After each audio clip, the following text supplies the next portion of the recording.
yang layak pun belum tentu sukses untuk melaksanakan pekerjaan.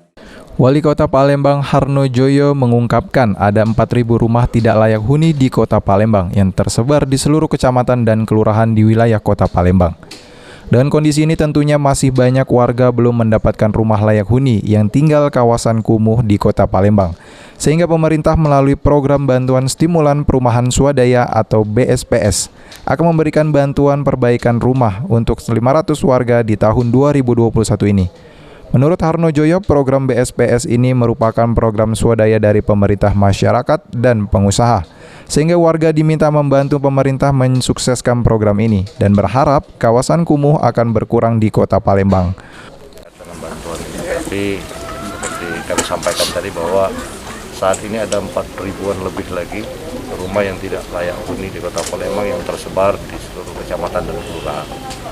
Nah, kami berharap oleh kesempatan ini, khususnya kepada Balai, mohon untuk tahun depan jangan 500 lagi, bila perlu ribuan ya.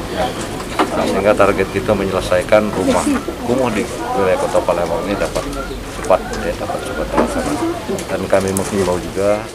Untuk tahap awal 14 rumah akan dibangun di Kelurahan Bukit Lama. Ke depan akan lebih banyak lagi rumah dengan teknologi Verosmen akan dibangun. Abidin Riwanto, PAL TV.